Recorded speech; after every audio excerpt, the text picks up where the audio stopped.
Your Boba stand is basically a tiny business wearing a costume, and the costume you pick changes everything about how much money you make. A tent is the cheapest costume, sometimes under $500, and it works great if you are testing the waters before going all in. But here's the catch nobody tells you. A tent has zero refrigeration built in, so you are hauling coolers and ice like it is a camping trip every single weekend. That gets old fast, especially in July when Texas heat turns your boba pearls into soup before noon. A trailer steps things up because now you have actual counters, maybe a small fridge, and you look like a real business instead of a kid's lemonade stand cosplay. Most small beverage trailers run somewhere between $8,000 and $20,000 depending on how fancy you get with the build-out. The trade-off is towing because now you need a vehicle that can actually pull it, and parking becomes a daily puzzle.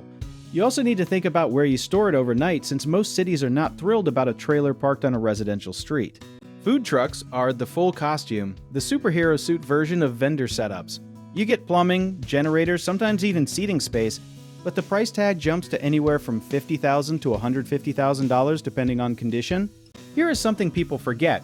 A food truck needs a commercial driver in some states once it crosses certain weight limits, so you might need extra licensing just to drive your own business around. That is the kind of detail that turns excitement into a Tuesday afternoon at the DMV. Let's talk margins for a second, because this is the actual why behind your decision. Boba drinks often cost you around $1 in ingredients but sell for $5 or $6, which sounds amazing until you remember rent, permits, and your own sanity also cost money. Lemonade is even cheaper to make, sometimes pennies on the dollar, but customers expect to pay less for it too, so your profit margin shrinks compared to Boba's premium pricing power. This is why so many vendors are quietly switching from classic lemonade to fancier fruit teas, because customers will pay more for something that sounds exotic, even if the base cost barely changes. Permits are the boring villain in this story, and they sneak up differently depending on your setup. Some cities treat tents as temporary and barely blink, but trailers and trucks often need health department inspections, fire safety checks, and sometimes a special mobile vendor license.